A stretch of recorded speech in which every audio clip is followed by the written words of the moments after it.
talking about podcasts. We're talking about itty bitty podcast. A podcast.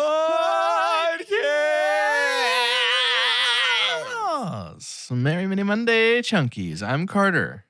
I'm Doge. And I'm Vocal Spectrum Jordan. And our Chunkies are worthless. I thought I'd go ahead and do my cruel call out that I normally do during the, maybe some of you have missed my shout announcement segments when I'm just being real with how easy it is to be loved to review by us on Spotify. We are nationally ranked. We are ranked in the world. Other countries are passing you, Chunkies of America, because you're not reviewing. You're not listening. And I just had to get it out. You know, I think there's just a lot of aggression right now built up. I'm not totally sure where it's coming from. Makes sense. But I just wanted to share that. Well, with these being such trying times, it makes sense. Yes, it does. I want to do a little bit of news today, and then I want to do a rank you very much. I love that. With my friends here. How do you guys feel about Phoebe Waller-Bridge? How do you feel about this person? Love her. Immensely positively. Did you know that she's just had the green light for a new series with Amazon? Fleabag 2? It seems not to be. It seems that it's going to be something brand new. And it's basically, it sounds like at the, nope. It sounds like it's just pretty much written and she's about ready to go and start casting. I love that. And I'm excited for that. I bring her up because she's also, did you know, she is the second highest billed actor for the new Indiana Jones movie, which has been confirmed. That's not surprising to me. I did not know. Filming just wrapped on that, huh? Yes. Did that one sneak up on y'all? Yes. That it just is done? No. Who said yes? Who said no? I'd been monitoring it. Oh, would that be? Keeping up with the forums. I'm keeping up with the Jones with great disappointment. Yeah. I report to you that movie is going to happen and I will see it. Something that we've all seen and that we'll get to talk about tomorrow. And we haven't, I don't know any opinion about what my co-hosts feel about The Batman, but we'll talk about that tomorrow. It is projected as of yesterday to be close to, it doesn't feel like it will make No Way Home money, but it will be very close. It is being marked right now as essentially being the second during the pandemic area movie to make so much money domestically. It's projected $100 million within this first weekend domestically, which is great. And the last time a movie did that was No Time to Home. No time to have a way home. No way home. No way to have time. And it made me think. So we have a really fun moment, and it doesn't happen super often when we are all disagreeing about something, but there's three options, you know what I'm saying? With the box office projections, I think that The Batman will make the most movie monies. Doge thinks it will be the Multiverse of Madness. Doctor Strange in the Multiverse of Madness. And Jordan believes that it will be Thor. The right answer, Thor, Love and Thunder. Thor, Love, and Thunder. Can you guys give me again quickly, why do you think, 10 seconds, why do you think yours will make the most money? I have two reasons, and I'll go first. It's the sequel to Thor Ragnarok, and also a new reason emerging. I think that it's probably going to mark the beginning of quote-unquote back to normal pretty hard, and people will be getting out and heading to theaters. That's true. That's a good point. I know it is. For me, I think it's going to be Doctor Strange because Marvel is going to keep stoking that rumor mill. Are you in the movie? Are you not in the movie that we did with Andrew Garfield and Tobey Maguire for No Way Home? They're already doing that with Patrick Stewart, and he seems more than happy to play along. And I mean, if we're saying it's the sequel to things, sure, this is the sequel to Avengers Endgame and to Spider-Man No Way Home, two of the biggest movies that have ever come to the silver screen. Okay, but Love and Thunder is also a sequel to Endgame. Every movie, but you didn't list. You didn't list that in your reasons. I picked The Batman because I feel like the world loves Batman, and the last Batman they've had wasn't too pleasing. But they've seen a good one, right? They've seen like a legitimately good one, and people can argue, and we've argued that the Keaton Batmans were good to an extent, but they were for a different time. They felt like cartoons that were 2 hours long, and then we had our toy commercials that were 2 hours long, and then Clooney, and Clooney was great. Clooney, we can all agree the best Clooney was one fantastic. of all of them for sure. But I just think it's going to make a lot, and it's starting hot. But honestly, I'm losing confidence. I did a poll, or sorry, Two Chunks. Two Chunks did a poll on Instagram to ask our chunkies to respond to our story to say which of these three movies, with this very argument, which of these three movies did they feel was going to make the most money? 100% of them said one movie. I already know the answer. Well, if you're going to act like that, Jordan doesn't even have to guess. It's Multiverse of Madness. Were you going to make him guess? Well, that would have been fun, wouldn't it? Hey, Jordan, guess which one? Guess who they think is right? You know, I'm going to be honest with you. I do know. Me. The funny thing is, they didn't even know who it was. Hold on. I'm going to be very honest with you. Oh. I previously was in a box office ball league with some of our listeners, and some of the choices made there were as wild as believing Doge. And that's coming from a firmly that's a very good point. That's coming from a firmly middle place team in the league, there, friend. The most middle. I guess I did get pretty close to last time we played box office ball. Yeah. So Doge's don't listen to me, guys. box office predictions thus far. Don't listen to me. No good. Not the best. So I'm gonna pay like $16.50 for my ticket to Doctor Strange. So it'll make about $20, I think, nationwide. Yeah, that's my guess. On the box office ball subject, I'm glad somebody brought it up. It's running. The Batman is our Hey, are you fourth winning? installment. No, I'm not. I have no money until the Batman came out. Oh, our good friend, I'll only say by their profile name, CC Nash, is ahead right now with $300 million because they have Uncharted and what was the other big movie that came out? Not Death on the Nile. There was another big release. The Batman. There was one that's Good made job, $100 million and $200 million. Cookanash, good job. What do you got, Cookanash? Have y'all seen the trailer for Bullet Train? Yes, the new Brad Pitt movie. I picked Sandra Bullock on my team for this reason because it's going to streaming though, isn't it? No, exclusively in theaters. Okay. Yeah. Okay, good. That's what the poster said. Trust me. I got a tingle in my neck when I saw the trailer and looked at the thumbnail of the TV poster wasn't big enough, but I saw the bottom right hand corner. I was like, in the bottom. No. Zoomed in and it said exclusively in theaters, and I said, thank you. And that cast is wonderful, and I want to read that. That's a great cast. They're great, and then I want to read the cast. We had talked about, is it Oppenheimer or Oppenheimer? You know how I am about pronouncing things. Oppenheimer has one of the craziest casts, one of the largest casts I have ever seen. Yeah. In my entire life. But first, let's talk about Bullet Train. So this is a Brad Pitt movie. Of course, I can't help but think of Snowpiercer, just because it feels like the entire thing is on a train and there's a lot of cool choreographed fighting. Mm-hmm. This is our director who did Deadpool 2. Fun. And I think it's going to be a lot of fun. We have Aaron Taylor Johnson, we have Brad Pitt, Sandra Bullock, Zazie Beetz, Joey King, which, by the way, Joey King, do y'all know who she is? Mm-hmm. She was in The Dark Knight Rises. Isn't that crazy? Chelsea recognized that. I was like, oh, that's the little girl. We have Michael Shannon, which his character looks completely wild. Hey, Michael Shannon has never been bad in anything. No, I don't think he has. That's factual. He brings a Willem Dafoe kind of energy where it's just like somehow you're always perfect more for this role. Intimidating to me in a way. Maybe not as scary, but like the muscle. He's the muscle to Defoe's terror. The Muscle and the Menace. The Muscle and the Menace. And that's also, their new, I'll read that cast their next. new movie. Brian Tyree Henry, Hiroyuki Sanada, who unfortunately, we haven't done enough of his, and what we have done was not good. That was 47 Ronin, wasn't he in that? Oh Lord, I forgot we watched that. And a blast from the past. Did either of y'all watch Hero? No, or was it Heroes? Heroes. Yeah. I watched Heroes. Yeah. Masi Oka, who was one of the main characters in Heroes. Oh yeah. Who has he's been in his own Batcave, I guess, for about 2 decades. He's been training, but he's back and he's ready. And what's funny too is I get so box office ball heavy because I'm only thinking of the year in half, like the first half of the year.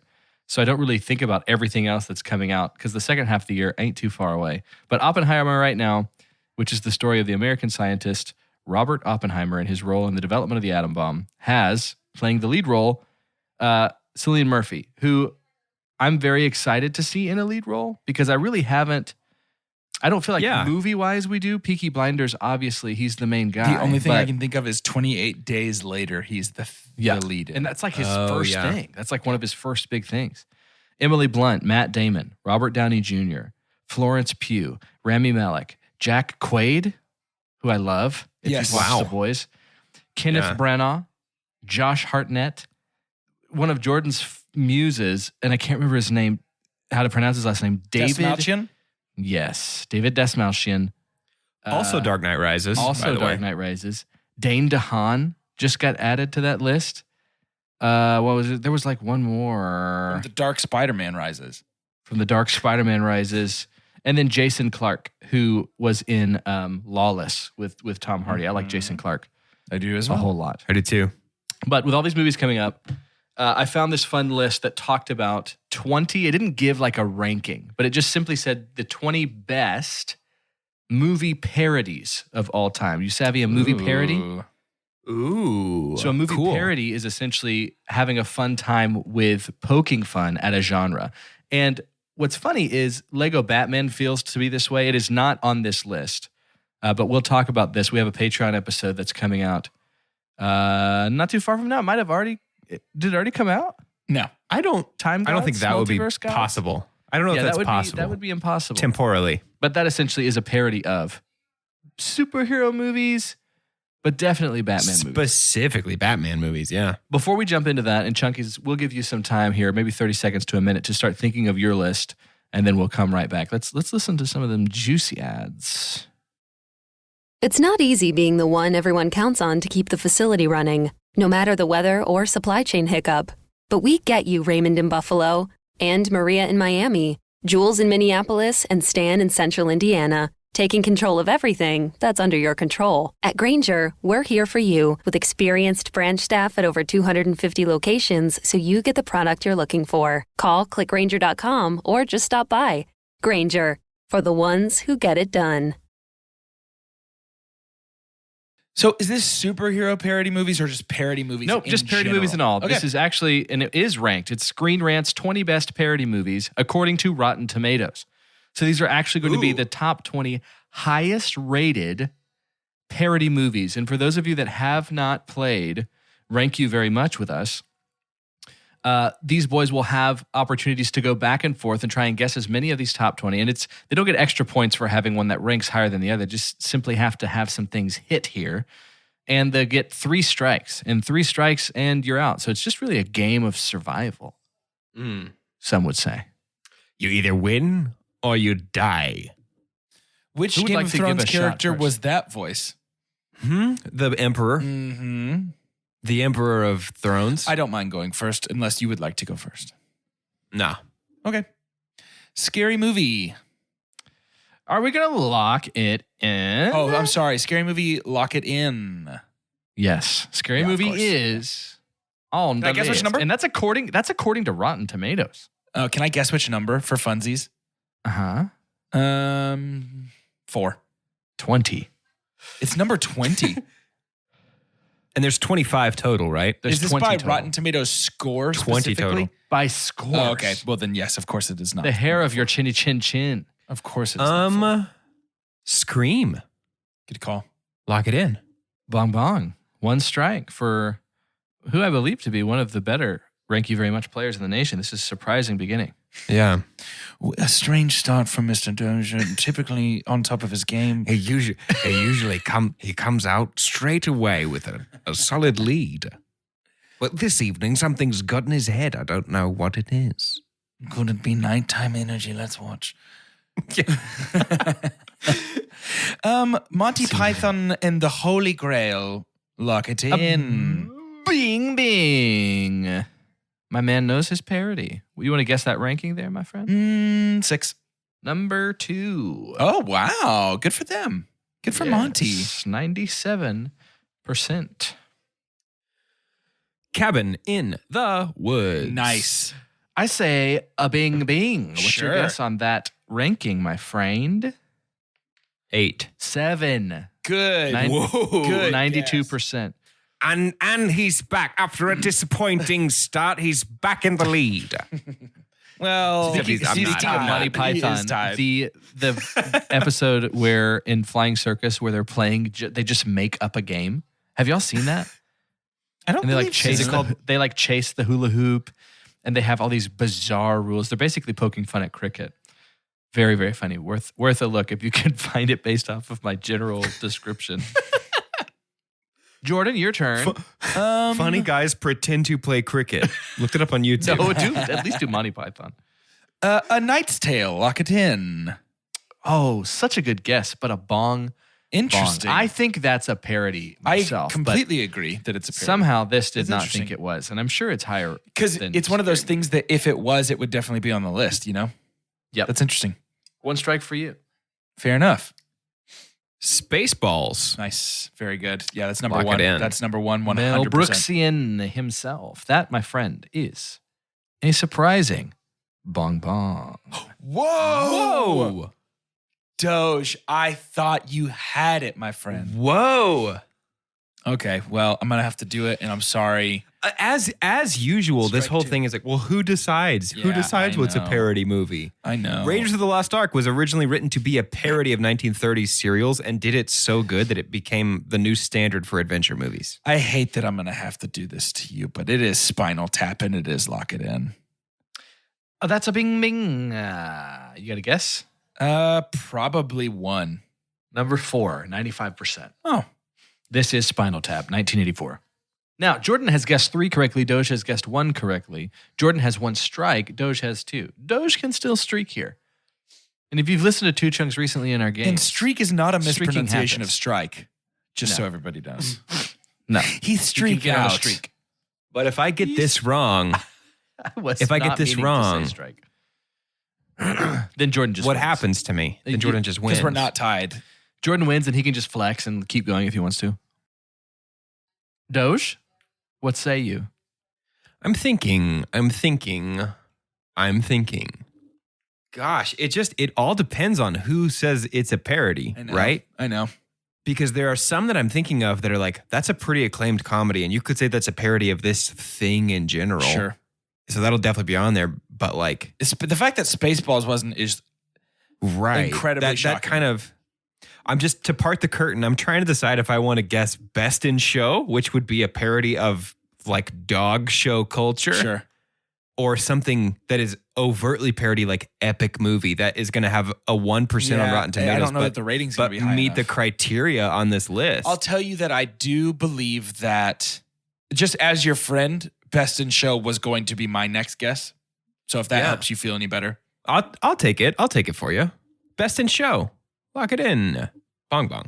Pulling the strings just like the Riddler, aren't you, Jordan? Bong, No, it really bong. was my next guess. Bong, bong. I know. Jordan, you want to give another guess? You are the champion. Not another teen movie. Lock it in. That's what yep. Bong, bong. Interesting. Number 20. Hey, is Scary Ella Movie. Enchanted on this list? Ella Enchanted? Mm-hmm. It's a parody of the Cinderella story. No. Number 20 was Scary Movie. Number 19, Austin Powers, International Man of Mystery. Fair enough. 18, Tropic Thunder. Yeah. Wait. 17, This Is the End. Apocalyptic that, a parody? No. That's what they're saying. Oh, That's just 16, a movie about an you'll agree apocalypse. with most of the other stuff. 16, Hot Shots. Sure. 15, Sausage Party. It's a parody of animated films, I guess. That's 14, Sure. Tucker and Dale vs. Evil. Zombie Very good. parody. very 13, good movie. they have collected the Deadpools here. So Deadpool and Deadpool 2, because they were so similarly rated, are at 13. I would not consider those that's not a parody. 12, The Naked Gun. Yes. 11, Galaxy Quest. Yes. 10, The Borats collectively. Okay. 9, Blazing Saddles. You were right with Yes. Mel Brooks. Yeah. Joe, it's just Blazing down the Saddles, wrong road. very good. I know. 8. I was going to guess A Mighty Wind next. 8, Blazing Hot, Saddles was too far away. 8, Hot Fuzz and Shaun of Very the good. Dead. Together? 7 was Cabin in the Woods. Y'all got that. 6 was Enchanted, Oh. which is a parody of Okay. princess movies. I guess. Yeah. Number 5, Young Frankenstein. Number 4, This is Spinal Tap. Number 3, What We Do in the Shadows. Very good. Oh my gosh. I didn't even think of that. And then Holy Grail, Life of Brian was also connected there to Holy Grail. Number Yeah. 1, 97% from 1980. Airplane. Yeah.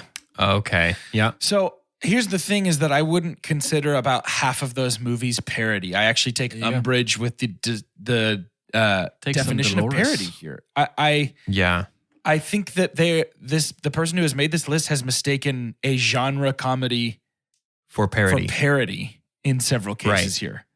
Like Airplane, what is it a parody of? It's a tongue-in-cheek comedy, but what is it a parody of? What is it parodying? Yeah. The fact that I is think- the number one parody movie, but that's pretty name crazy what to me. Airplane is parodying. Yeah. I think y'all have some legitimate concerns here. I'm not going to call them gripes because that's demeaning to you. Sure, Because I would have the same concerns. Minimum, it's a bugaboo. It's a bit of a bugaboo. It's one of my bugaboos. I think it's going to help you to talk with some people that know, to talk with some people that would share probably sponsored the by same sentiment BetterHelp. that you do. This week's episode is brought to you by BetterHelp. That's not true. BetterHelp, you got to pay for us.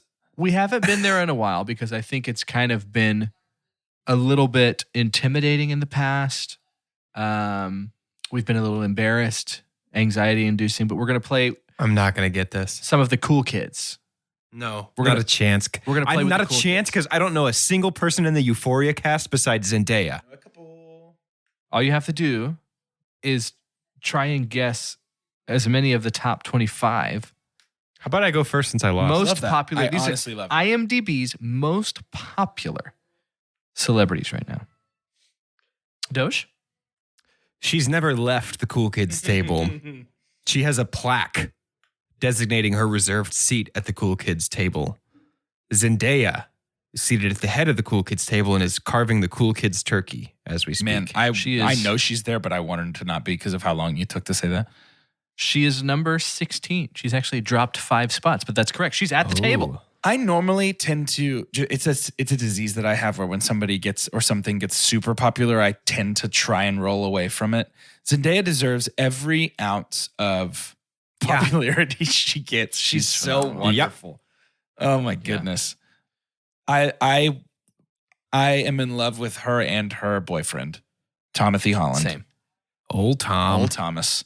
I'm gonna go with the incomparable Zoe Kravitz. Lock it in. Ooh. Bong bong there. Very surprising. Maybe she just needs a little bit more of that, the Batman heat of it being released. Who Interesting. knows? People are fickle. Dozier. Yeah. Yeah, it is my turn. Mm-hmm. I'm thinking. We'll cut all this out That's fine. and make me sound smart. Mm, I think I'm gonna just do it. I'm gonna just guess Robert Pattinson and get Fair that enough. bong bong out of the way. Bong bong. Okay. The only other Euphoria name I know, one of the stars of one of my favorite new shows from last year, The White Lotus, Sydney Sweeney. Lock it in. That's a bing bing. She's gone down 3 spots to number 12. Okay. She's almost at the head of the cool kids table. Doge, the coolest of them all. What say you? I'm mentally running through the cast of Uncharted in my head. Just trying to think of what has come out recently. How often does the cool kids table get reset? I think it's like real time, I believe. Real time. Oh, yeah. Everybody forgot Uncharted came out. Never mind. Tom Holland. Bing that bing. is. Number 20. Yep. 20. Wow. May I use a nickname if I don't know this person's real name? Yeah. McSteamy from Grey's Anatomy, also a father in Euphoria. Lock it in. Man, you're good with the Euphoria juice, but that's a bong bong. Really? Isn't it McDreamy? There's a McDreamy McSteamy. and a McSteamy. There's a McSteamy. McDreamy's Patrick Dempsey. McSteamy is a person whose name I forgot. There's more. How many hot doctors are there? Oh, it's all hot. It's They're hot all doctors hot. all the way down, my man. What are you talking about? Why would you watch a show where they're not all hot? You want to watch a show with ugly doctors? Are you crazy? Are you kidding crazy? me? I can just go to a hospital, watch a show with ugly doctors. Yeah, maybe that's why I never became a doctor. I just didn't see the representation of myself in the medical field. Nah, it can't be me.